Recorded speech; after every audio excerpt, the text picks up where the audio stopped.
Good evening, everybody. Welcome to tonight's Planning Commission meeting. Roll call, please. Mayor McManus. Here. Banks. Here. Alderperson Hendler. Rosendich. Here. Caprillion. Here. Wood. Here. And Pinker is absent. We have a quorum. All right. Item number 4, citizens' comments. Anyone from the public wish to address the Planning Commission? Seeing none, we'll go on to item number 3, approval of the minutes. Is there a motion to approve the minutes from December 17th? Motion by Mrs. Banks, second by Mr. Wood. Any discussion? Seeing no discussion, all those in favor say aye. Aye. Opposed? That motion carries. Item 5, conditional use request by Scott Shust to allow for an outdoor eating and drinking area, which is considered to be an outdoor commercial entertainment land use in the CMU Commercial Mixed Use Zoning District located in the 1700 block of North Central Avenue, parcel 33-03209. Presenter Evan Monson, Associate Planner. Well, thank you, Mayor. As you just stated, this is a conditional use request. The request specifically is for an outdoor eating and drinking area. Essentially, that falls under what is considered the outdoor commercial entertainment land use within the zoning code. The parcel that they're looking to develop, their team is looking at, is currently vacant. It's located in between the Baltus gas station and the Woodfield Inn on North Central Avenue. They're looking to eventually split into 3 lots, potentially. There'd be commercial spaces on the first 2 lots, and then the other lot would be an outlot. Basically, that wouldn't be used for any sort of development. It would basically be like a stormwater drainage retention pond area. Commercial uses such as indoor and commercial entertainment land use, like a restaurant, retail, so like indoor sales, and then other uses are permitted by right within the zoning district.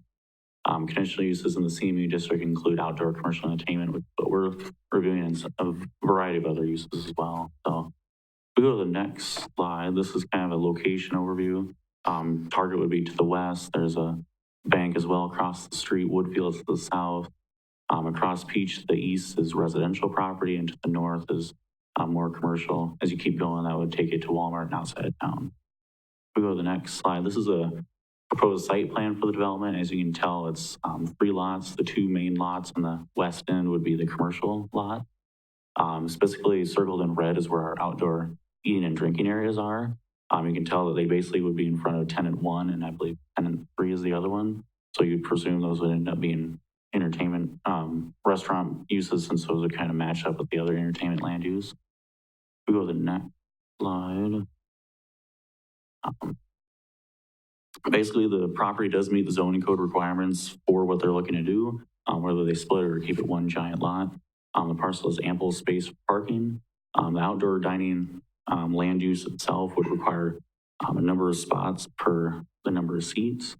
Basically, based off their site plan showing 48 chairs, that would total out to 10 stalls being required. Lot 1 on that site plan shows a total of 53 stalls total, so they have more than enough. The land use is also compatible with the area. A lot of the surrounding area is commercial as well, whether it's north, south, or on the other side of the street to the west. Also to note, conditional use permits have timeline requirements in the code. Usually they're required to start construction within a year of approval. Given that we're a little early in the process for reviewing this request, we did note that staff would support adding a condition to extend that timeline, just so we wouldn't get caught up or delayed with anything and then have to go back and re-amend the conditional use permit for you guys. So basically our recommendation is to approve the conditional use request for the outdoor eating and drinking area with the following conditions: that 1, the construction and operation of the outdoor eating and drinking area shall begin within 3 years of approval of this conditional use request by the Common Council. And that condition 2 is the minor site plan changes for the outdoor eating and drinking area may be approved administratively, provided they do not need additional exceptions from the zoning code or from any conditions approved of this conditional use permit. Thank you, Evan. This item does require a public hearing. At this time, I'll open up the floor to members of the public who would like to address the Planning Commission. Anyone from the public wish to address the Commission? Second call. Final call. Seeing none, we'll go to the Commission. Motion to approve. Motion by Mrs. Banks, second by Mr. Caprillion. Any discussion? Seeing no discussion, all those in favor, please say aye. Aye. Opposed? Motion carries. Item 6, rezoning request by Henry Glick to rezone 2 properties located near the intersection of McMillan Street and Frey Avenue, parcels 250-2602-363-9988 and 250-2602-363-9986 from RH 35 Rural Holding to SR2 Single Family Residential, presented by Bryce Hembrook. Thank you, Mayor. So the applicant is requesting to rezone the two properties from RH 35, which is basically our egg district, to SR2 Single Family Residential. The main reason for this is that they would not need to conditional use permit in order to build a single family residence. And so both properties, they are planning to build single family residences on each property. The properties are located in the new neighborhood mixed use district in the future land use map, which would allow for single family residences. So up on the screen here, I have the location of the two subject properties. They are located at the corner, at the intersection of McMillan and Frey. So it is right at the city limits to the south and to the west are where the city limits are. The subject properties are well over the minimum requirements for the lot size and width. The subject properties do not have access to sewer or water utilities, and they will need to put in their own systems for the sewer and water. And then they will have to connect with the city's utilities once those become available down the road. So once there's more development nearby, then they would have to connect. These properties are identified as being in the stage 3 of the future development staging plan in our comprehensive plan. So this means that essentially this area is expected to have development take place, more than 20 years from now. So it's seen as, not an area that we intend to have a large subdivision in the next 5 years or so. This is down the road.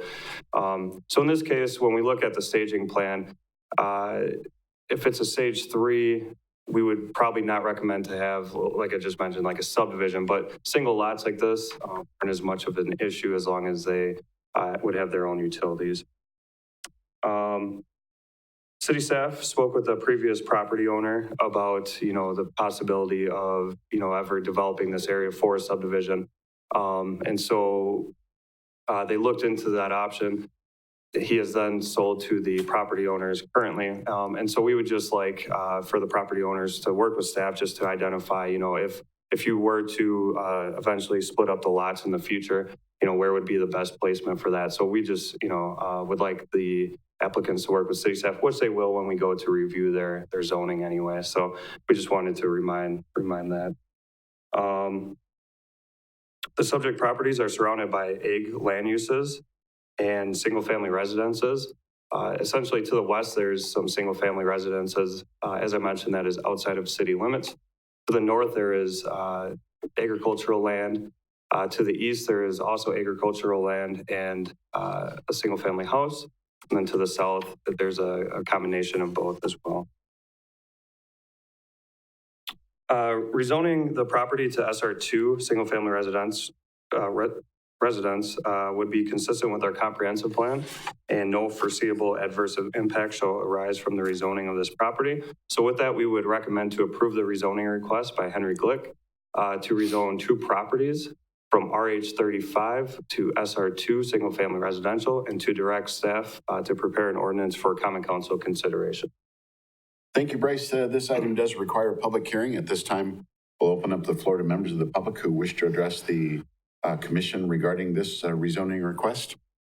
First call, anyone from the public wish to address the commission? Second call, final call, anyone from the public wish to address the commission? Seeing none, we'll entertain a motion to approve.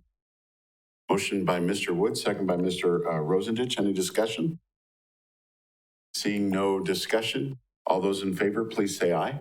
Aye. Opposed? Motion carries. Item 7, discussion of the City of Marshfield housing affordability analysis by Bryce Hembrook, City Planner. Thank you, Mayor. So the state of Wisconsin now requires municipalities that have a population of 10,000 or more to create an annual housing affordability report and to also update annually. So we're currently working on our 2019 report that will have to be done by January 31st. The report is essentially intended to discuss the municipality's implementation of the housing element of the comprehensive plan. And there's some other required elements that we have to touch on in the report. The analysis is located on our website, and we have met all of the state requirements. And so with that, I have as I mentioned, the analysis is online. I also included a pretty detailed staff report. And so now I'll just kind of go over the key highlights of the report. And then if you guys have any questions, I can try to help answer those. So some of the key highlights, as we found out in our housing study in 2019, housing in Marshfield is relatively affordable. The median income level household is able to afford the median rent cost and the median home sale cost as well. So that's a pretty good measure to tell if housing is affordable. The city also had to try to develop ideas to cut down the cost of development by 20%, as well as the time for review and approval. And so some of the considerations that we discussed in the analysis was to speed up the review process for multifamily developments by at least 88% by simply just permitting more units by right. So if we were to approve, or if we were to allow 3 to 12 units by right in the MR12 and MR24 multifamily residential zoning districts, we would be able to approve much quicker than if we had to rezone and then do a conditional use. Both of those processes take at least 45 days or more. And then if you have to go through both, that just adds 2 months essentially to the schedule, more than 2 months to the schedule. So that's one of the ways that we're looking into if that's something that we want to move forward with. The other is to simply reduce the minimum lot size requirements, so the lot area and the lot width requirements. By just decreasing those by a little bit, we can meet our 20% mark. And part of this was because the cost of per linear foot of roadway plus stormwater, water, and sewer improvements in the city is approximately $430. So it's anytime that we can, a lower requirement, you're going to save quite a lot when it comes to that, when it comes to adding infrastructure for new developments. We also identified that 421 housing units are needed by 2040 to keep up with the projected household growth in Marshfield. In 2018 alone, there were 194 housing units that were approved and 94 in 2019. So we're definitely on pace to reach the forecasted housing demand. Not to mention there were also probably 80 to 100 units that were approved by Plan Commission that did not receive building permits yet. So there's been quite a lot of residential growth in the city as of late. There are approximately 416 vacant lots that are zoned for residential development, but most of these lack street access or utilities.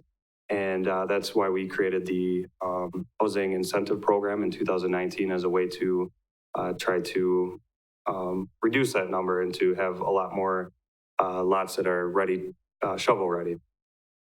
As of December 21st, 2018, there were approximately 63 ideal developable shovel-ready lots for single-family or two-family residences and a total of 22.66 acres. And then we also had to identify lots around town that were not zoned for residential development, but had the potential. So these were either areas, mixed-use areas that are currently either blighted or not being used to their potential, or agricultural land that has the potential to become a subdivision shortly. So there's about 37 parcels that we identified. And once again, this was one of the requirements, was to create a list and a map for these. So with that, I don't think there's anything else unless there's some questions. Any questions for Bryce regarding the study?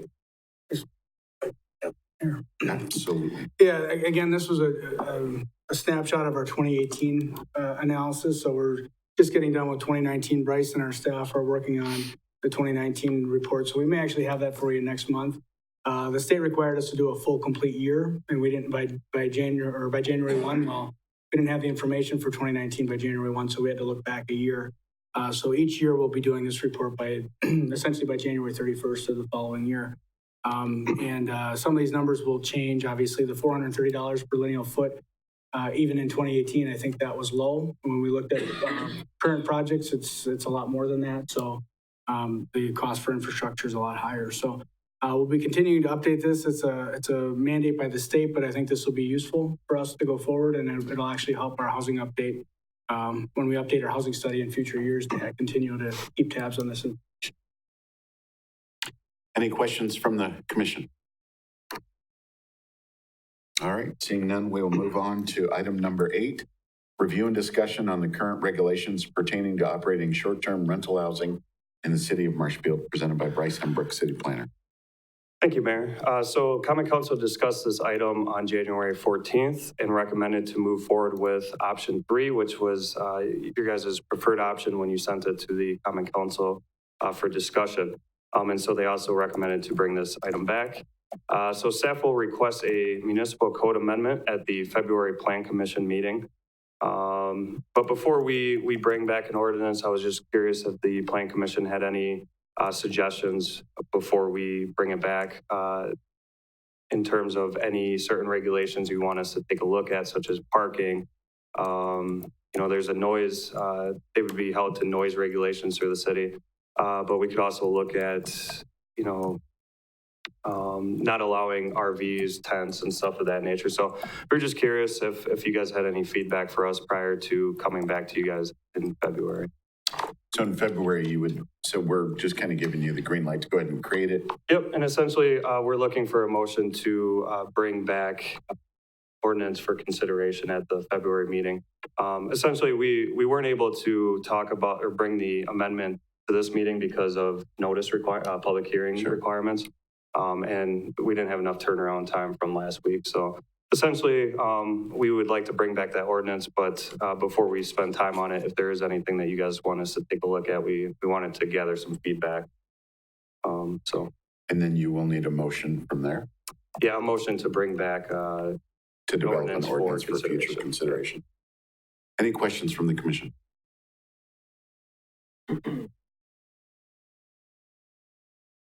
Kevin.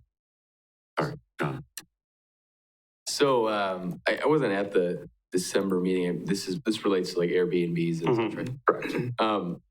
One of the things I want you guys to take a look at, there was some controversy in the news fairly recently about Airbnbs and party houses. So I'd like to see some sort of restriction on that type of use. Yep, yeah, and so one of the things that we already kind of have in the red line that I've been working on is that they would be held to any noise requirements that, any other resident would have to adhere by. And we can so one of the things that we discussed was we can have a minimum stay if we would like, anything under 7 days. So if we think that, limiting it to 4 days would stop party houses, then that's something that we can look into. Now, in my opinion, Marshfield isn't necessarily a bachelor or bachelorette destination like a Nashville or a San Diego beach house. So we can look into ways to address that, but it's probably not the most likely. Right. But yeah, and we have a couple regulations kind of ready to go that we'll probably bring back, and those include the noise complaints. You can also do, you can limit outdoor events to 11 p.m. or 10 p.m. So, if you wanted to limit, if they have an outdoor party or fire or something, you can, I think, technically regulate that. I didn't see too many other communities that did, though. So, but yeah, we'll definitely, we'll look into how other municipalities kind of combat that. Any further questions? No? Do you need that motion to? So is there a motion then to direct staff to develop an ordinance for future consideration? Motion by Mr. Rosendich, second by Mr. Brilliant. Any discussion? Seeing no discussion, all those in favor, please say aye. Aye. Opposed? Motion carries. All right, number 9. Any items for future agendas? Nope. How about number 10, any staff updates? Staff updates? I don't have, Trying to think, yeah. we'll be coming back with the zoning code shortly for the revisions, but Yeah, we've been working pretty hard, at least Evan has, on a code amendment. Kind of I don't know if we'll do a full repeal replace, but we've got a lot of changes that we're going to try to tweak. And Bryce touched on some of them tonight as far as making things a little more efficient and improving processes, but just making sure things are a little more clear in some cases, reducing ambiguities and things like that. So eventually, hopefully this spring, we have a full code provision to bring back to this body. Awesome. All right. How about a motion to adjourn? Motion by Mr. Russell, second by Mr. Wood. Thank you very much. We are adjourned.